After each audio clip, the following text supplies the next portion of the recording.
Select Connections to view unverified connections.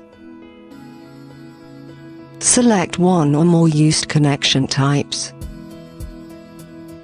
Activate various verification types and view unverified elements.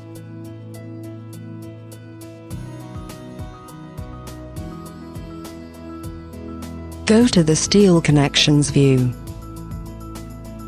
Select the desired connection and view the result tables.